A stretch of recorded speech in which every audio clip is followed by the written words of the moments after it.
Thank you so much, Brad. So again, there are two microphones on either side of the room, and I know we're getting very close to the lunch hour, so it may be that your thoughts are drifting elsewhere. But Wendy, go ahead. Okay. Thank you. I'm Wendy DeMark-Wanifried. I'm from University of Alabama at Birmingham. And it's really interesting as people are presenting the results, the response rates between various surveys, ranging anywhere from 33 to 92%. And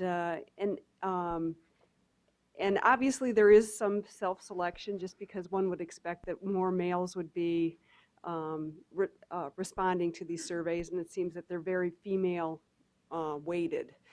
And I just, doing a lot of survey research in cancer survivors, I think it's so important that we actually get a representative population, and somehow we're, in some of these surveys, seem to be getting a lot of self-selection going on. And I think that, we kind of expect that web-based surveys are going to hit people, but they're not.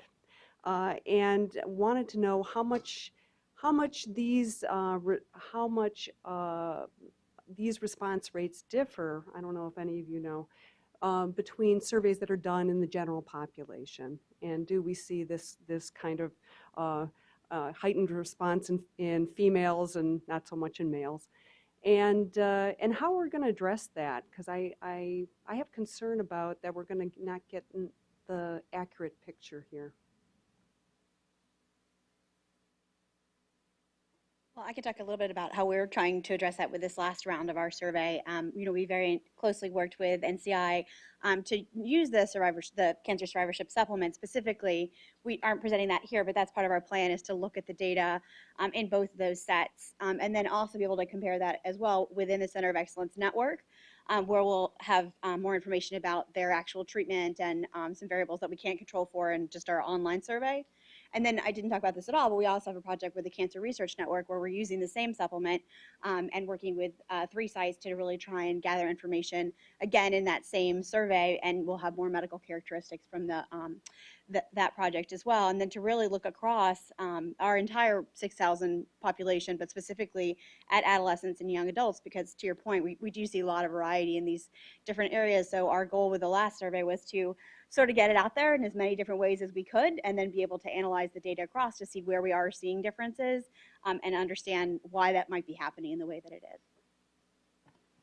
Well, I think that females are much more likely to respond to a lot of different kinds of studies, not just cancer studies, but even general population studies. I don't know what exactly we can do about it. With the AYA HOPE study, we spent a great deal of time remailing packages, contacting them by phone, trying anything, and you saw 12 of them were completed, 12 of the surveys were completed on the telephone, so that was an option. But we still had a large number of cases that we, first of all, couldn't find, and that were ultimately either passive or active refusals. So it's a very difficult population to get to respond. And part of the reason we picked the 6 months is we hoped that the majority of their treatment would have been completed by the 6 months, so 6 to 14 months post-diagnosis. Wendy, I think you raise a really important point. It's been raised by colleagues in Australia and New Zealand, the United Kingdom, who are also doing really great work in the AYA field. We look at the AYA HOPE study, population-based, the greatest potential for a representative sample, and we get a 44% response rate, and you guys knocked yourself out trying to get that.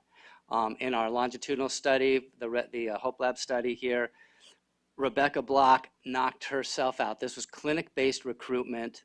Not only do we offer $25 for every survey that was administered, but Rebecca and others at the other institutions did a lot of hand-holding, a lot of telephone calling. It was very labor-intensive. I still probably owe her 100 dinners because I certainly didn't pay her enough for a consultation fee to do all the work that she did. Clinic-based recruitment, so we got a 75% response rate, but what we didn't get was the community-based element of the population. We know that the large segment of AYAs are treated out in the community. We got a tertiary care center, so I think we tended to get cancer types that were more severe. So it was what it was, and we drew conclusions from that. I think Brandon Hayes-Latin made an earlier mention this morning about the potentials for collaboration across cooperative groups. I think we've got not only opportunities for SWOG, ECOG, other cooperative groups to merge together, have AYA groups merge together, but also the integration of the Children's Oncology Group. We're talking about, you know, AYA crosses both the pediatric and the adult world. So if we're talking about our cooperative groups, we've got to also think about infrastructure that's going to promote the ability of these cooperative groups to work together. Yeah. Well, my comment was made, you know, mostly it wasn't meant to be disparaging or that sort of thing. It's just we've done surveys in older adults with cancer, and we've done it in this population and in children. And man, this is a tough population to get stuff from, and and so I just want to know, kind of like at a basic level, you know, do we need to maybe tap these people before they leave the hospital and before they leave treatment to say, how can we get in touch with you after you leave this place? Because it's hard, really hard. So one thing you should also keep in mind across these different studies is that some of them are potentially currently in treatment, like the AY Hope study. And Brad's talking about clinic-based recruitment versus very long-term survivors. You have a very, very different group of people that you're actually trying to address. So comparing the response rates, you actually need to compare them to other studies of more similar design in terms of proximity to diagnosis. I mean, I think your point is really, really well taken, and we need to think about how we're getting people. But who are we getting? Are we getting people who are in that 15 to 39 age range because they're recently diagnosed, or are we getting people who are, you know, 65 but they were diagnosed when they were between 15 and 39? Very different issues in terms of your strategies, right? And the social media and stuff that was brought up earlier. One comment that Lynn had suggested that the AY Hope study had a low web-based response, but that was in part because we sent out letters to people with a URL. We didn't have access to emails. So getting access to patients through registries when there's not email information available to actually access the patient, you have to send it to their home. You know, that's going to be a limiting factor, but that may again change over time. Yeah, I just want to reiterate, I think that's a really important point about the differential response rates, but also the complete response over time, because even if they respond initially, you know, in many studies, they can be lost to follow-up. So even a high response rate, ultimately, you don't have everyone completing the entire instrument, or they don't complete multiple surveys. I do want to clarify that the 92% response rate for the MEPS supplement is among MEPS respondents. So it's a conditional, so it's not, I know it sounds so good, but unfortunately, you have to also consider the underlying response rate to the MEPS itself. And then one more thing I did want to say, which is telephone surveys, which I hear response rates 20%. You know, so I think Eric, if you want to comment about that as well, but the different mechanisms are really important if they're in person versus telephone, clinic, registry-based. But I thought, Eric, you might want to comment. Sure. The response rate for the 2009 BRFSS was telephone. It was 53%. So kind of probably in between. Thank you so much. Hi, I'm Joan Haase. I'm from Indiana University, and thank you, Brad, for mentioning the work that I'm doing. I study resilience in adolescents, young adults with cancer, and have developed a model that talks about that. And I think it's one of the things that it just seems like there's a lot of mixed results from all of these studies. And when you look at this, some of the statistics that we're looking at, sometimes it's like the glass is half full or half empty. We can say, well, most adolescents adjust well. You know, and you see that a lot in the literature. And so I think one of the things that we're missing in this dialogue is, why is it that some of those do well, and how are they doing well? What are the factors that influence that? And then looking from that perspective, by asking questions of these kids of things that are important to them. these aspects of work or whatever, they may or may not be important during their cancer treatments. How do we hook them in during cancer treatments to begin to ask these questions? We're using a web-based server to collect data on the resilience model. We have, I think it's about 20 measures that we're using to study latent factors with that. The kids are completing those as part of a randomized clinical trial, but we're getting feedback from them that that what we're asking is important questions. We're asking about spiritual perspective. We're asking about their hope-derived meaning. We're asking about their peers' support. We're asking about their relationships with healthcare providers.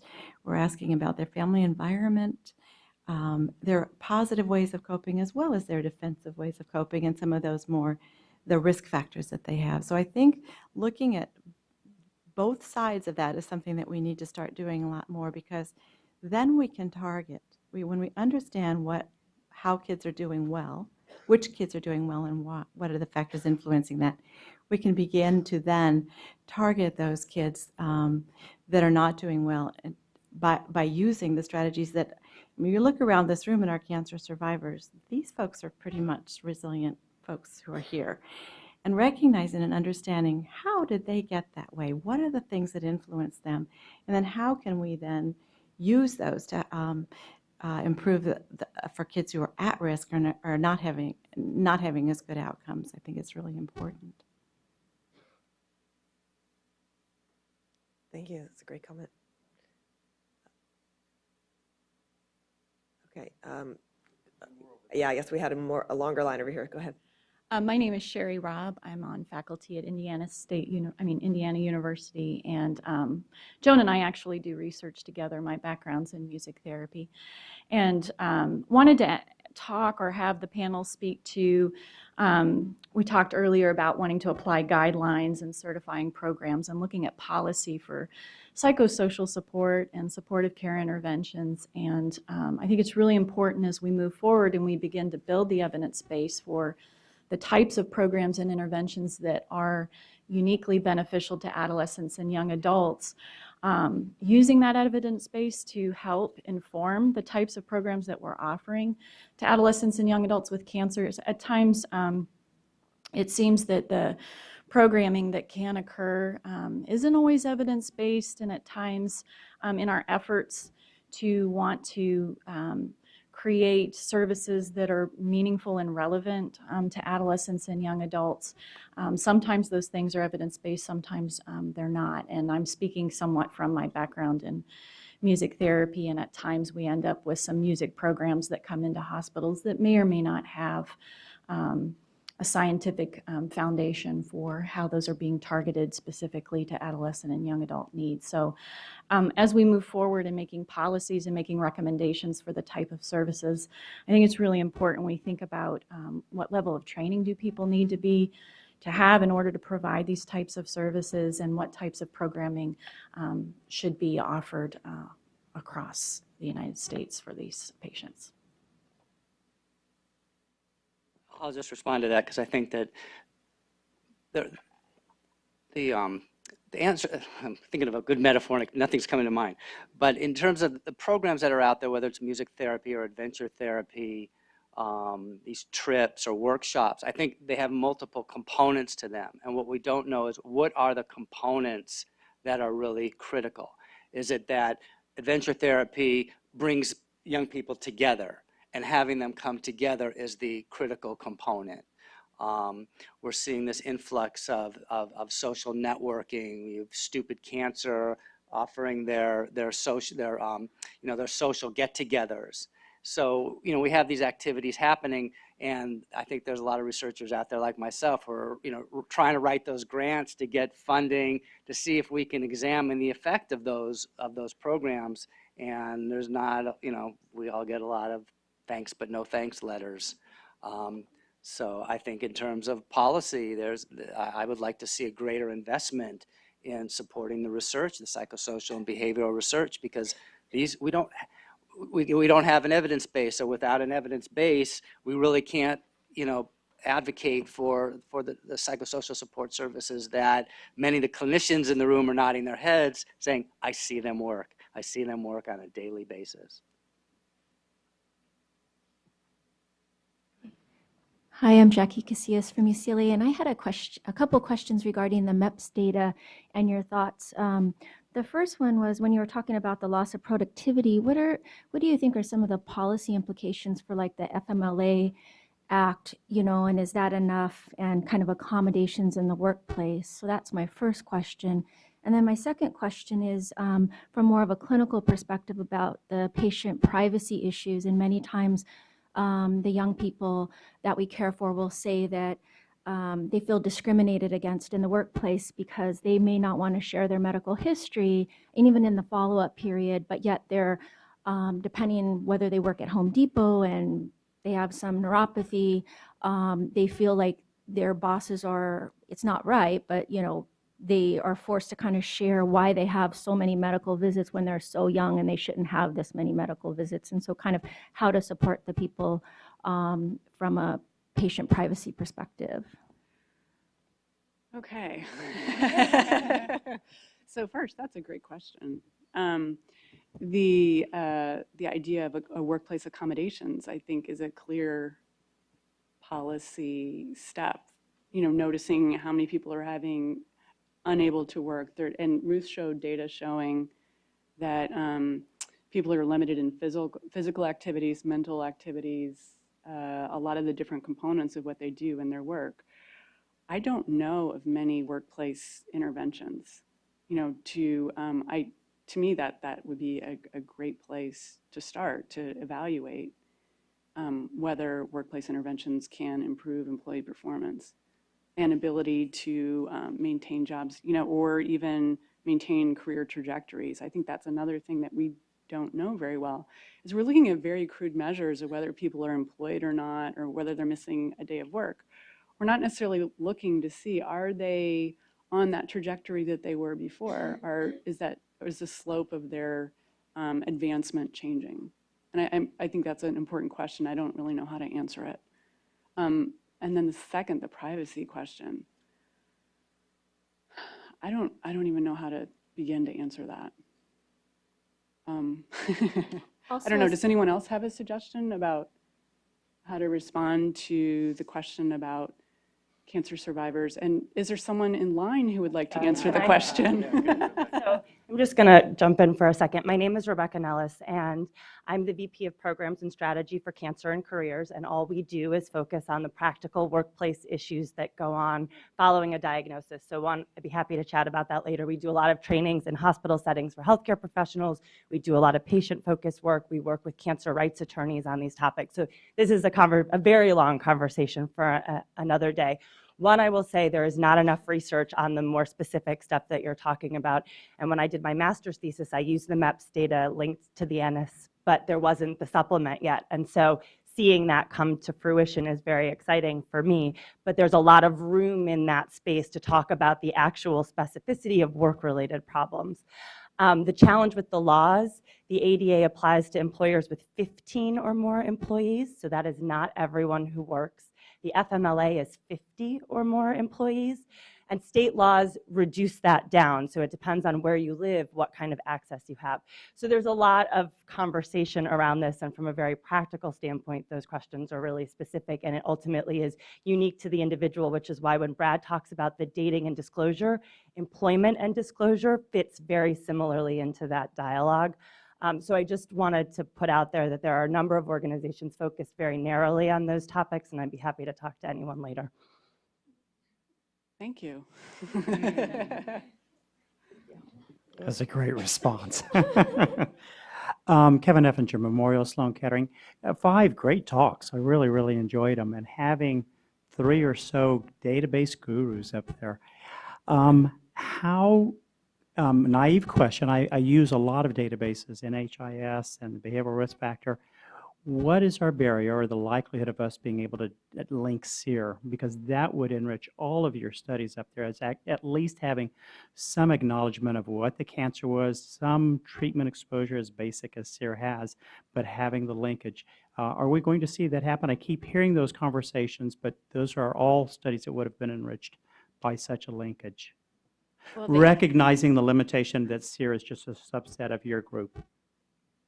the AYA Hope is SEER-based. So Right, that's right. what You've drew- got treatment exposure. So that, and you're a step beyond that. You actually have treatment exposures. But Yes. certainly for Robbins, thinking in terms of the MEPS. Right.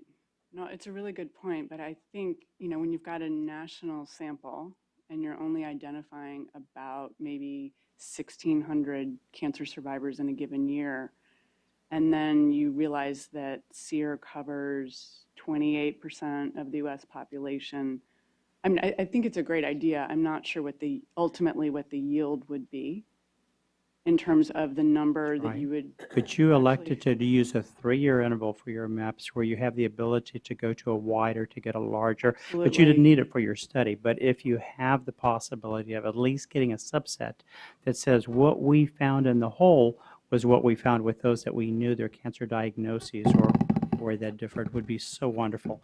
But I keep hearing these conversations where SEER will make things a little bit easier, but it doesn't seem that we go forward with any particular meeting and welcome any comments. Yeah, I'm also going to guess that a lot of the confidentiality and privacy concerns around the surveys and when people actually at the time consent to participate in the survey may later affect their ability to have their information linked to a registry given the identifiers that would need to be used. It's not an area that I'm very familiar with, but that's my guess, that there's going to be a lot of confidentiality issues, and I'm going to lend you. There will be confidentiality issues. We have to have a lot of information to link the data sets. We would like to have Social Security number in order to make sure the linkage is correct. And then we'd have to have lots and lots of IRB approval. But it would have to probably start with MEPS having access to all of their identifiers. And just one more comment. That may not be happening on a national level yet, but it is happening at a state level. So there are individual states like New York who have been funded to link their cancer registry with payer data, both public and also Georgia's been funded to do that too. So there are existing data sets that do have those linkages that can be done. And especially in representative states like New York, I mean, it might be useful. Another resource, Kevin, and I'm not sure anybody's from ASCO here, American Society of Clinical Oncology, but they've obviously been unhappy with SEER because it's so limited in what we can learn about individual patients. They're launching a massive database attempt. I mean, they've put $40 million into trying to get treatment details from all patients through the ASCO physicians. I just heard about this from the president of ASCO. I don't know if it's even going to focus on AYA, but it won't exclude them. So that's going to be another, but prospective. You won't start collecting information until next year. But Chris has questions, and this line's next. Hi, I'm Chris Rostano. I just wanted to give Wendy and the rest of you who are taking surveys something to think about. As a young adult survivor, you can call me, you can email me, you can mail me. If I have not coped yet with my cancer diagnosis, I'm not going to answer your survey, even if you give me a bracelet, even if you give me a gift certificate. So if our psychosocial needs can be better met during treatment, you're going to get better survey responses 6 months out, 2 years out, whatever you're looking for. But that's just what I've experienced in my own cancer community. We did some focus groups last year with adolescents and young adults, all who are at least 2 years, most of them were 5 years post-treatment, and asked them a lot of questions about their experience and how we can get better psychosocial needs to them, or psychosocial support to them more quickly. And it was a lot of work to get these focus groups and to get people to come in, and Brad Love at the University of Texas really is the lead on this project.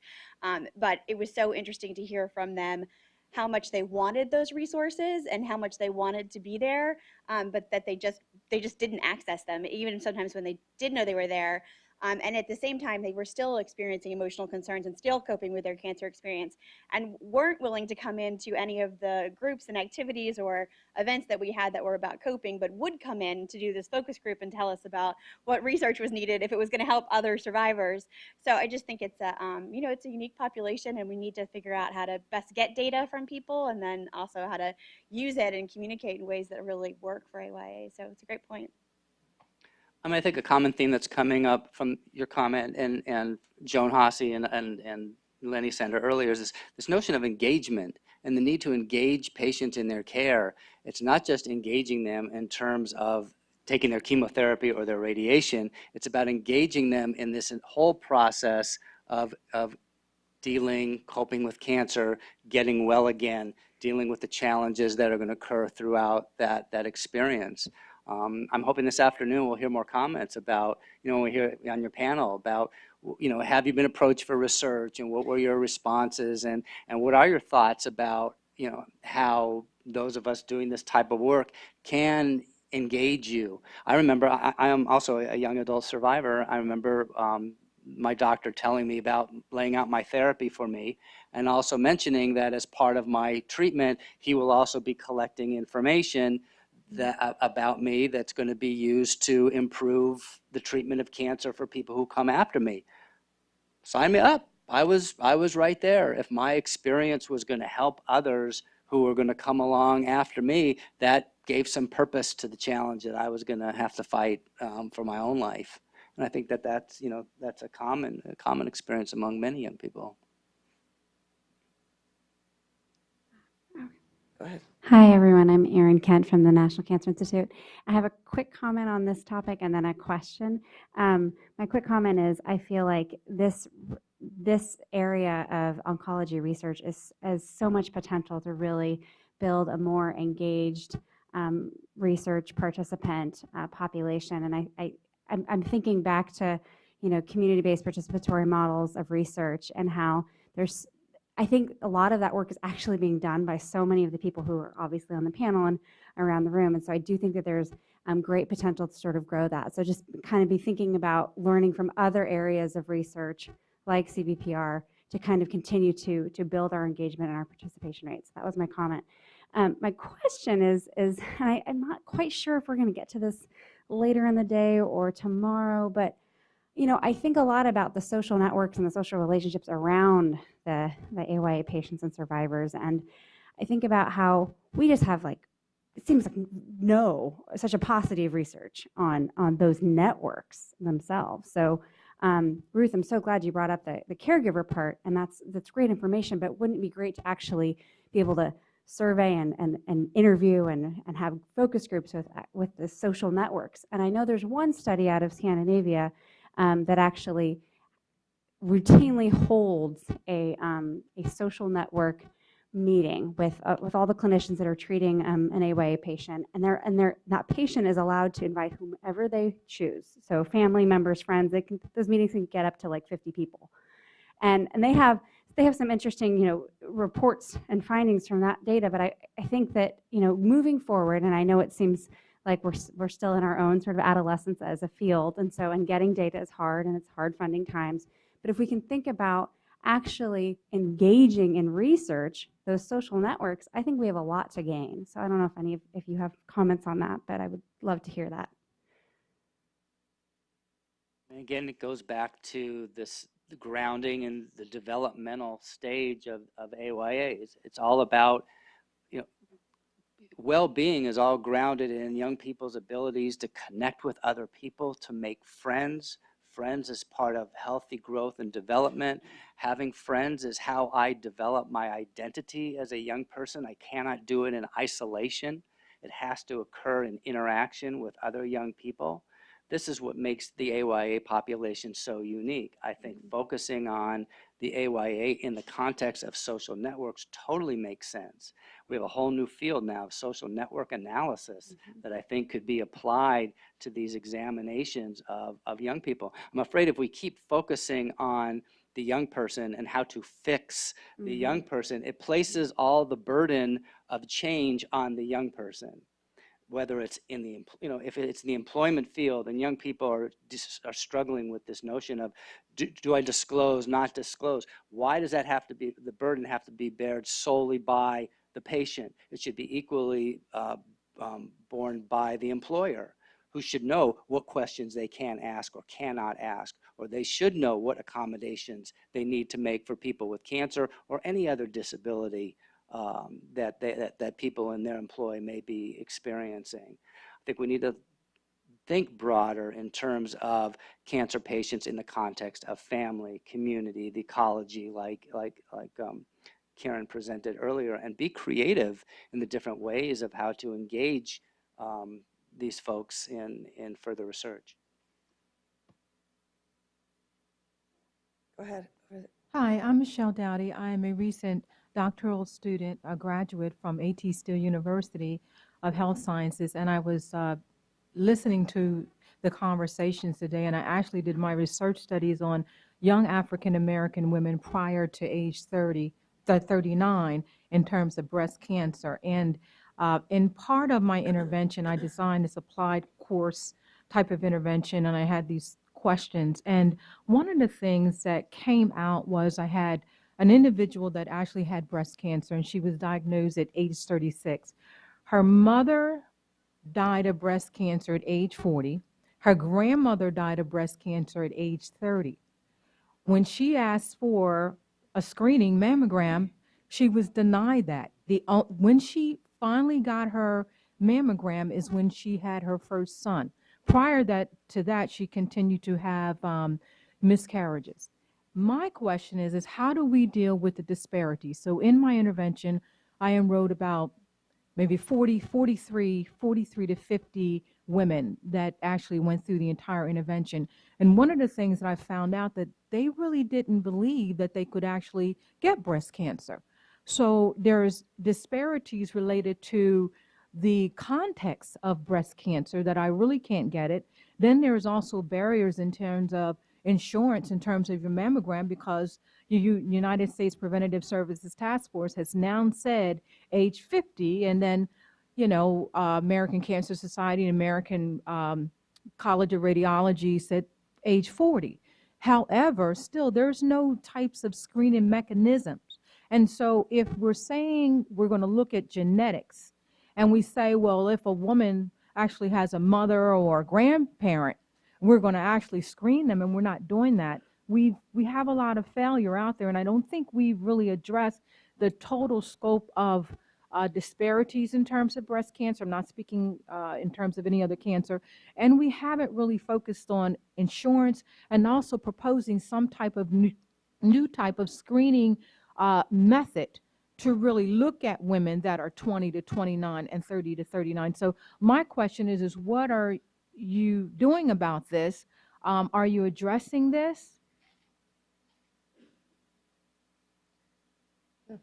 Ashley, maybe I can just, Yeah, there sure. is something, there was federal, this is Patty Gans over here, there was federal legislation called the Early Act. Exactly. Which is in fact, I think, doing some of this. We're funded at UCLA for outreach to younger women with breast cancer. There's 7 centers around the country, but there's also, maybe Eric knows about this and can speak about it, but there are other activities to promote education, both to potential patients as well as providers about the risks and the high-risk groups. So maybe Eric would want to talk about the CDC activity. There are a lot of activities on the Early Act at CDC, and we can talk later about specific items there, but some have to do with survivorship issues, some with screening issues, education for providers as well, but I can tell you more specifics. But those activities are really, that's something that's just coming into the forefront. So I guess to make my question more clearer, what can be done to implement more early type of guidelines, I guess universal, so young people will know, young women will know that they can get breast cancer. I mean, and some of the recommendations that came out of talking with these women were, we need to find out about these things in high school. So in terms of what you're doing now to what's really out there with 25,000 young women diagnosed with breast cancer, how are you going to move the pace up so that we won't have these disparities? How will you deal with these health insurance issues where they can't get a screening because they're under the age of 40? I mean, has any concrete thing evolved from this? Well, one thing is with the, like, for instance, with the USPSTF guidelines, it also says speak to your provider about specifics, so it's not a blanket for everyone, that there's no screening for anyone under 50 or under 40. So I think there are areas where of exceptions, people with family histories that have to be taken into account by individual providers. And a lot of that probably has to do with education as well. So letting providers know exactly what the guidelines are, but there are exceptions, and discussing that with patients. Eric, you didn't quite capture, I think, what's really happening, and Patty didn't either. Those guidelines are for the average risk. Yes. They have nothing to do with a first-degree relative. No insurance company should deny a first-degree relative or somebody who's got genomic evidence like BCRA or BRCA1 or 2. Those guidelines strictly for the average population and essentially have nothing to do with the person at higher risk. So I think we're missing the whole point here.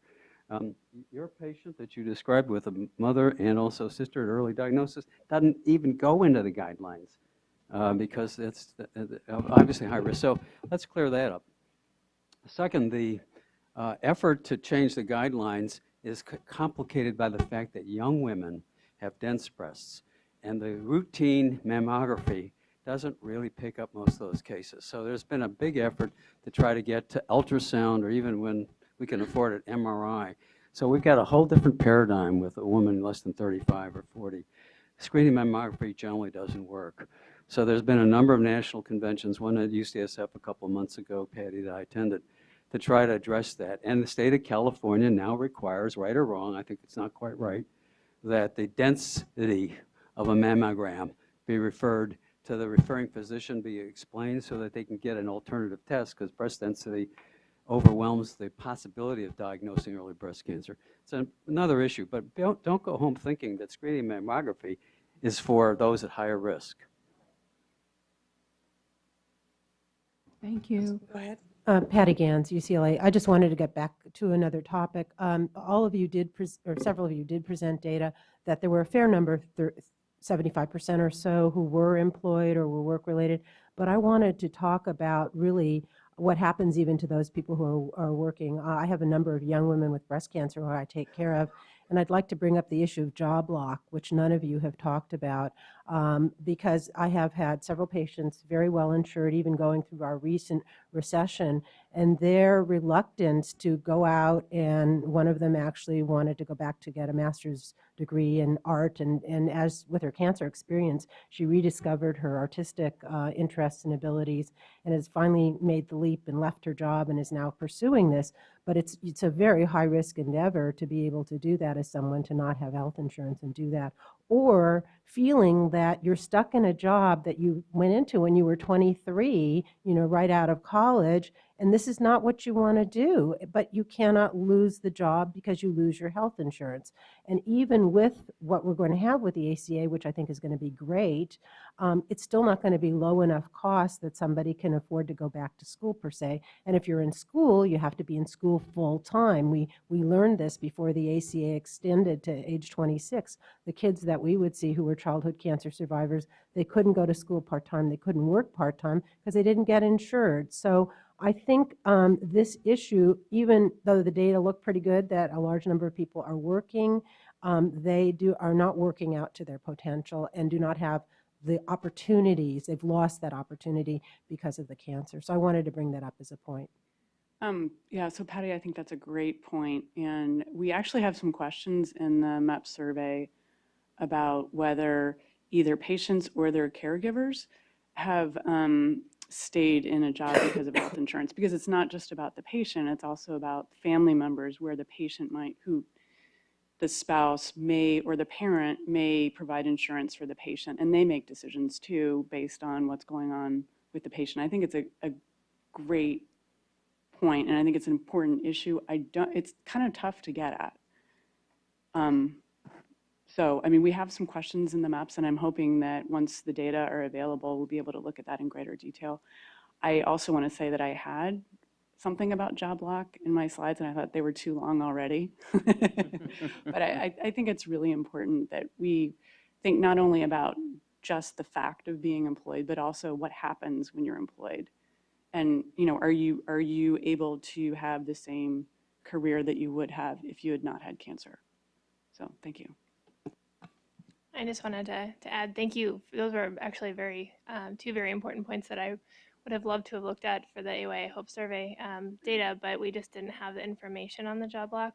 And it is something that I think we're really interested in trying to pick apart some of those pieces of, you know, having to stay in your current position because of the insurance. And then also, you know, what are your alternatives? And I completely agree with you that we just don't know what's going to happen with the Affordable Care Act and how that's going to influence, you know, the cost of alternatives and how that really influences, you know, the career trajectory. And so those are some questions that I'm interested in looking at. In an interest to get through all of the data, I did not share this one, but we, in our of our study participants, 35% decided not to pursue an advancement or promotion. So it's pretty common amongst them. Brendan Evajohn, representing ONS, but also at Duke University. I want to go back to Wendy's very first question, because it's not about the response rates, but in her presentation, she also recognized the real gender dominance of women, and we talked a little bit about that. But I'd like to broaden that. Some of you reported data that showed an educated population. That's something Patty just mentioned. And then lots on the one survey, the documentation of the non-respondents, the number of non-respondents in that sample, and then the lost and all. So when you design these and when you look at your strategies, do you have strategies for reaching what I would call whether it's paper or whether it's electronic? The illiterate, whether that's English is not their language, whether they don't have high reading comprehension for these tools that may dissuade them from responding. So how do you accommodate for that? Because it seems to me we get skewed populations because there are a lot of populations that somehow are getting sifted out. So I'd be interested in knowing how you all approach that. Well, the AYA Hope actually had, you had to be able to read English, and that was a problem, and it was particularly a problem in California. So I know that at least 85 of the ineligibles were ineligible because they couldn't read and write English. It also gets to be a problem for people who speak other languages, Asian languages. Right. So my concern on this is as we see the day and tomorrow go along and then beyond, as we start to design interventions, how much of a population are we not even bringing into this? If we want to be patient-centric, how much of a population do we not know anything about? Well, even within our study, we saw differences for Hispanic patients. Yeah. So that was important. And we had one of the biggest responses of Hispanic patients that have been done on AYAs to date. I mean, one of the things to keep in mind is 5 years ago, we had no data. You know what I mean? On AYAs, I mean, we didn't have no data. We have very little data. I mean, the fact that this panel can speak as much as it can is actually really good, but what it suggests is that we're all sort of starting at a feasibility level, moving toward a what are the important questions level, and then also identifying, as you say, what subgroups are we missing, what representation do we not have, and how are we best addressing this? I think we are unfortunately very far from really evidence-based intervention work yet, because we're still really at an observational assessment level, but at the same time, the needs are there, so interventions are being developed and need to be. But you're... Yeah.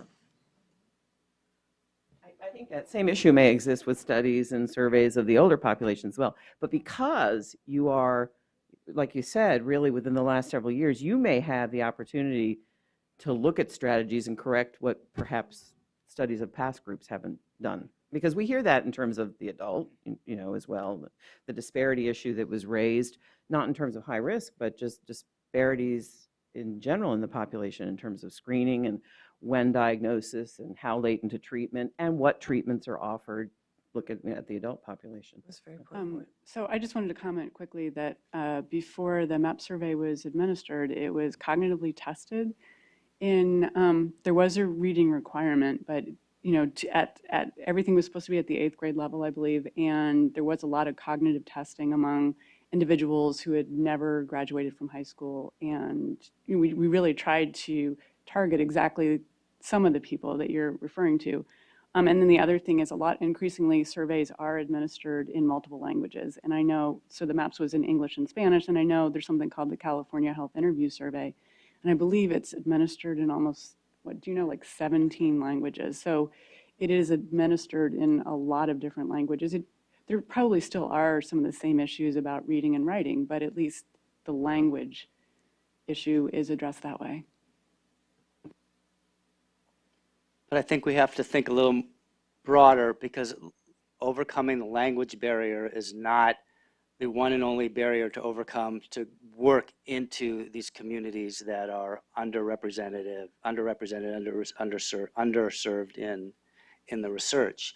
When Aaron Kent earlier was talking about community-based participatory research, I mean, that's been one model demonstrated as effective in, engaging communities, participating with communities, addressing the questions that they find relevant, and also working in partnership so that we can also answer our questions. But survey methodology is such a hegemonic, dominant approach to conducting research, and as long as we keep relying on those same methods, we're going to keep getting the same characteristics of our samples. And until researchers can get access to funding that will support us to do alternative approaches to research, we can only keep doing the same stuff we've been doing, because that's all that we get funded to do. Yeah, I think that's a great point. We do lots of surveys, and surveys get us good information, but specific information from specific populations. To your point earlier, Aaron, the same researcher I mentioned, Brad Love, he did an analysis of planet cancer and the conversations people were having there. There's a couple articles that have come out on that as well. It's sort of looking at AYAs in their natural setting. How are they talking to each other? What are they talking about? What does a good post look like that somebody will respond back to? So really trying to understand those conversations and then look from that at themes that came out of those conversations to see what is important to these folks at this time. What do they want to be talking about? What do they need help with? And what are they helping each other with? So I do think we need to look at some other methods for gathering data, but we do have a lot of data now that we didn't even have before. So it's good progress, but always more to do.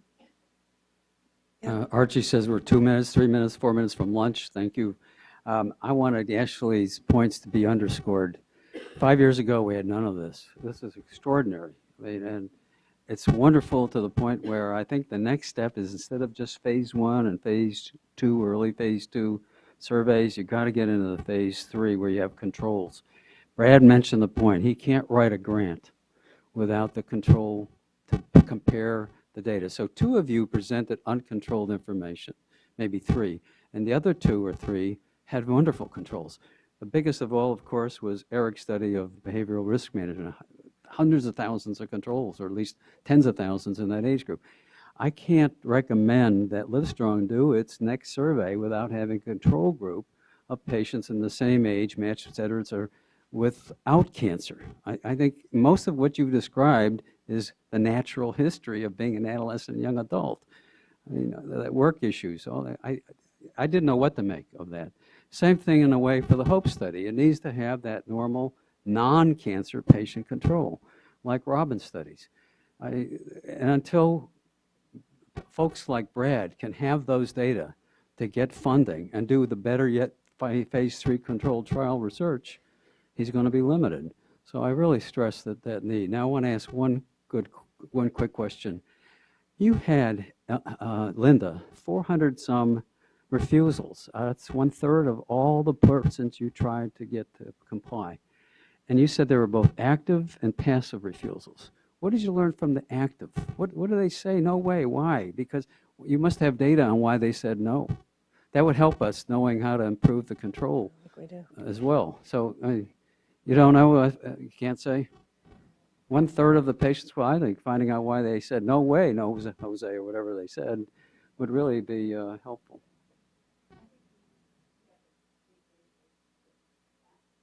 Whoops, sorry. We have a big database, and maybe we can go back to the tracking database and see what it was that the ones that told us why they wouldn't Yeah, participate. and the curiosity is that David Fryer runs an AFLAC-based, funded, I should say, AYA program in terms of funding adolescents and young adults on a clinical trial for acute lymphoblastic leukemia.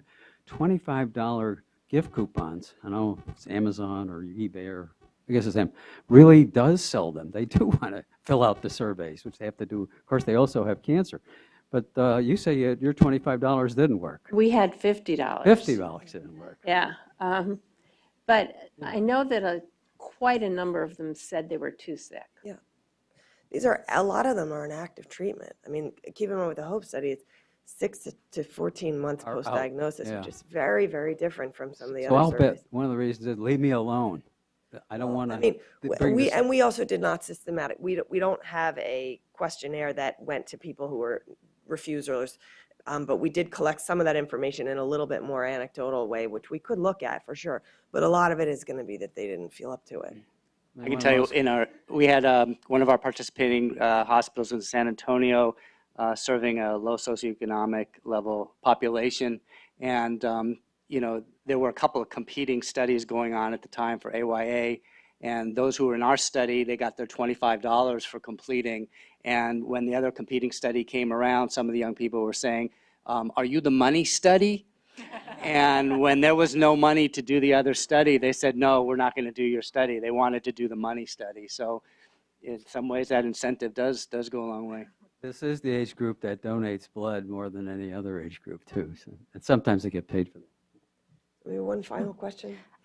This was more just a follow-up comment to Brad's suggestion about expanding through community-based participatory research, but I also think as a research community, we have to even expand that more to community-partnered participatory research because, just even with some of my own personal experience, we as researchers can go into the community and they can trust you, and saying, yes, we're going to work with you, and there's a whole field of CBPR. But when it actually comes to funding and being partnered to really get at the heart of what a community might need, I know it's been my experience when you're doing this community partner, they're like, you can get the money, Jackie, and we'll work with you. We trust you, but we don't want that money from the government, from a grant funding, because there's too many hoops to go through, reports that they might not be familiar with. So I think, that's really key to have them be partnered, but, just thinking about kind of the infrastructure needed within the community when you're doing true community partnered community research. Thank you. This has been a great session. Thanks to all the speakers and the audience. This has been a really rich discussion. I think it'll set the stage for the rest of the day and tomorrow.